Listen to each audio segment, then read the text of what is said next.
नमस्कार दोस्तों, मैं आप सबका दोस्त महेश।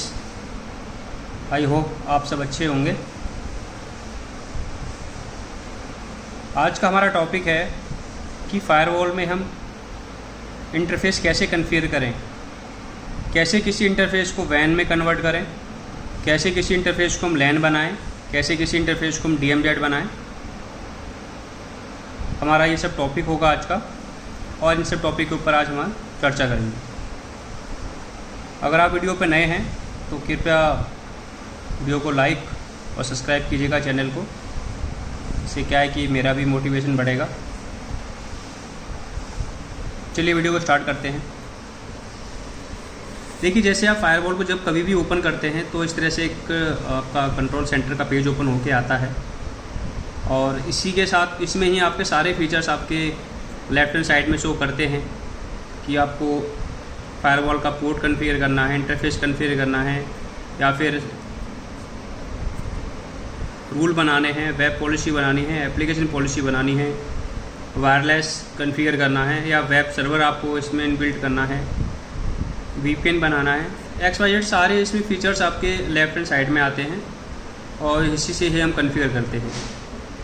सेकंड थिंग ये आती है कि जो हमारा ये डैशबोर्ड है, काफ़ी यूजर्स का ये होता है कि ये डैशबोर्ड से हम कैसे चेक करेंगे कि हमारा फायरवॉल में क्या चल रहा है, क्या रूल्स बने हुए हैं, क्या मेमोरी कितनी यूज हो रही है, CPU कितना यूज हो रहा है, इंटरफेस हमारा जो वैन इंटरफेस है वो इन है, अप है, आउट है, उसमें हम कैसे चेक करेंगे। सर्विसेज हमारी क्या चल रही है, अगर VPN चल रहा है तो VPN अभी कनेक्टेड है नहीं है, परफॉर्मेंस क्या दे रहा है हमारा फायरवॉल, ये हम नेक्स्ट वीडियो में कवर करेंगे सब।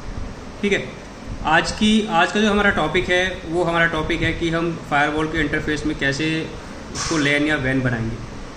चलिए स्टार्ट करते हैं। देखिए, यहाँ पर कॉन्फ़िगरेशन में, यहाँ पर जब हम कॉन्फ़िगरेशन में आते हैं, टॉप से अगर आप आएंगे तो यहाँ पे नेटवर्क का ऑप्शन आता है। आप नेटवर्क पर क्लिक करेंगे।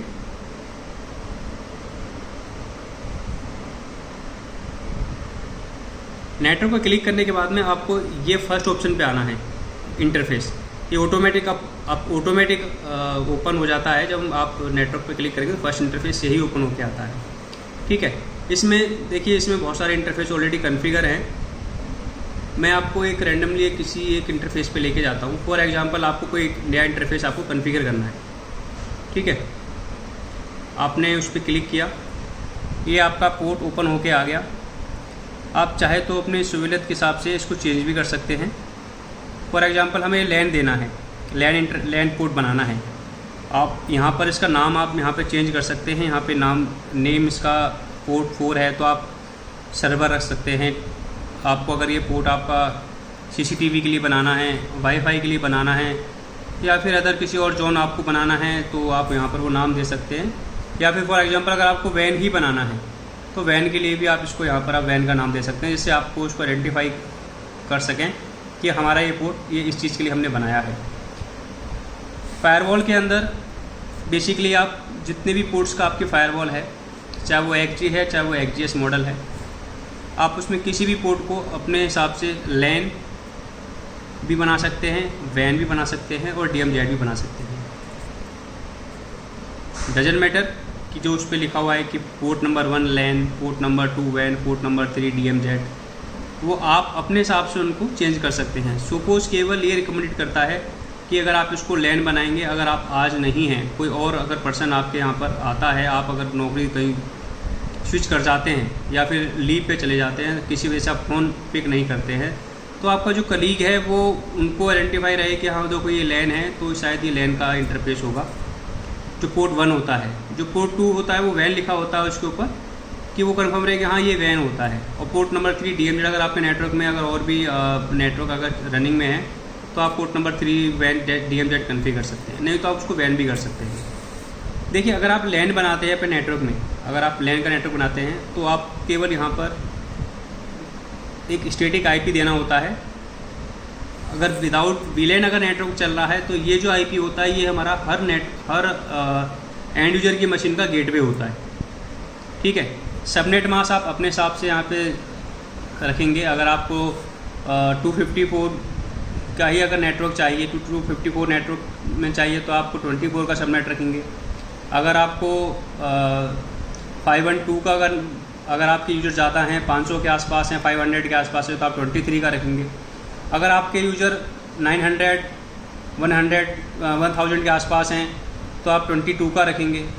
ठीक है, आप उसी हिसाब से आप सबनेट यहाँ पे कैलकुलेट कर सकते हैं। देखिए, सबनेट के बारे में एक अलग वीडियो बनाऊंगा, उसके ऊपर मैं अलग डिस्कशन करूँगा।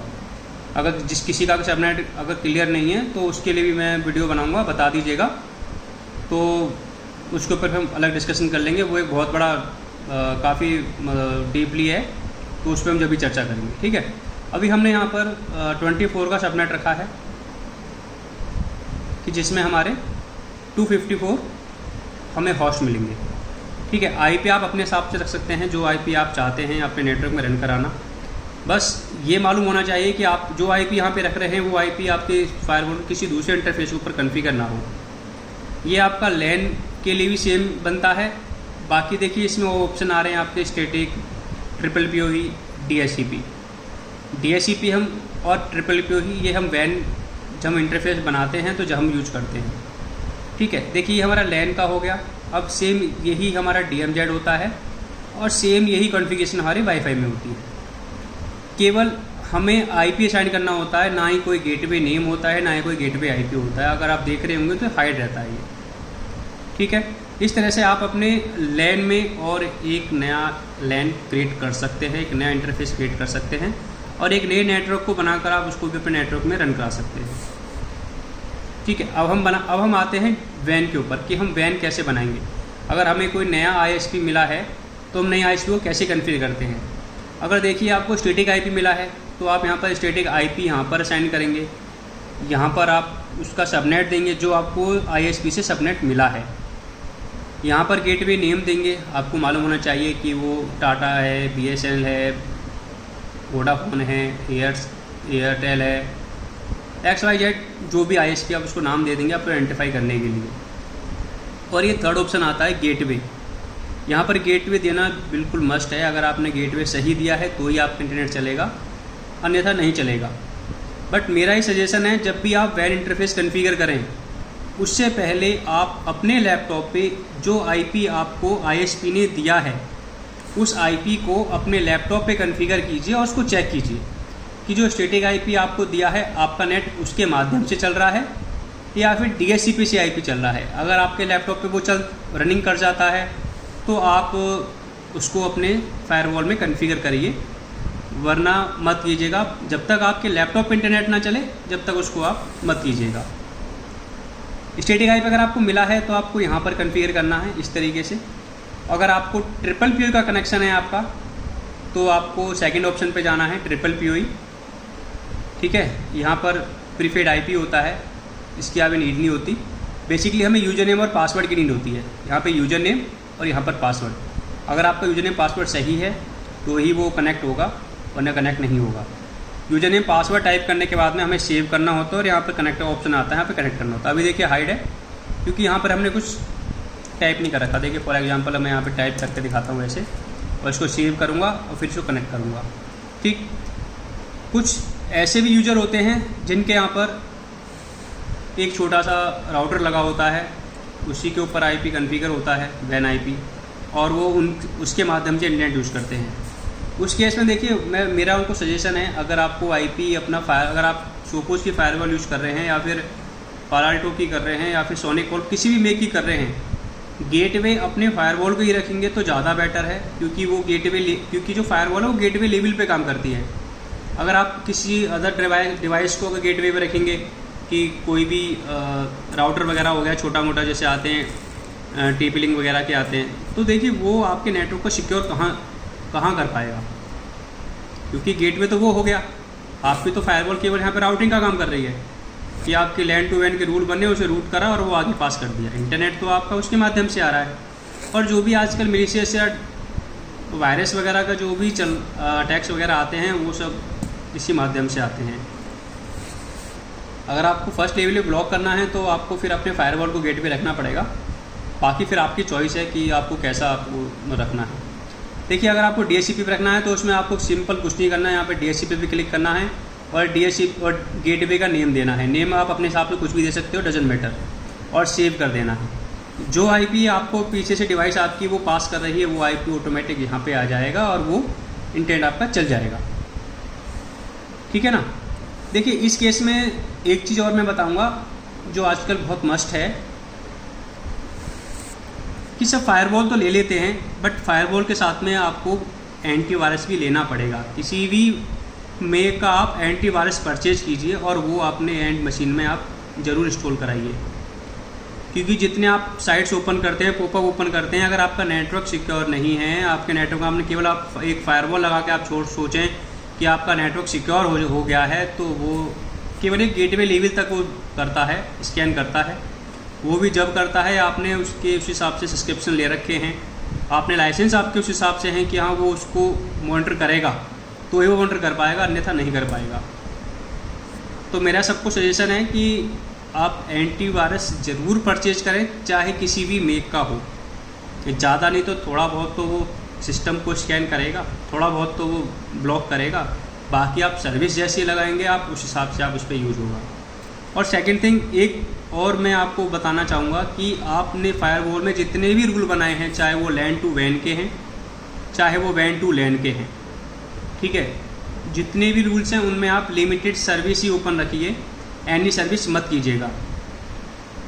जो आप पोर्ट आपके यहाँ पे यूज होते हैं, जैसे HTTP, HTTPS, ICMP पिंग के लिए, आपका DNS के लिए आप DNS हो गया, आपका DHCP हो गया, अगर DHCP चलता है नेटवर्क में, POP, ICM और आपका IMAP, SMTP जो मेल पोर्ट होते हैं आपके। इसके अलावा कुछ अलग सर्विस आप यूज करते हैं तो वो कस्टमाइज़ करके और पोर्ट ओपन करवा लीजिए।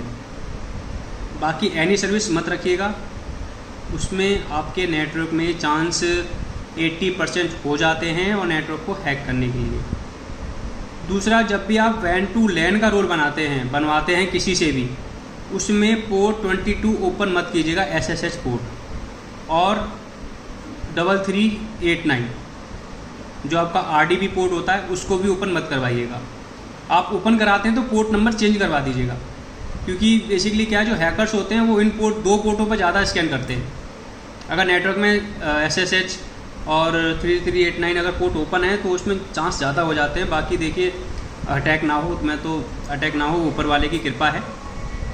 बाकी अपने नेटवर्क को सिक्योर जितना करके चलेंगे आप उतना बेटर है। ठीक है, देखिए आज के लिए तो इतना ही है, केवल इंटरफेस के बारे में मुझे बताना था आपको, क्योंकि कुछ क्वेरीज थी जो इंटरफेस के बारे में पूछ रहे थे कि इंटरफेस को कैसे करते हैं, क्या क्या करते हैं।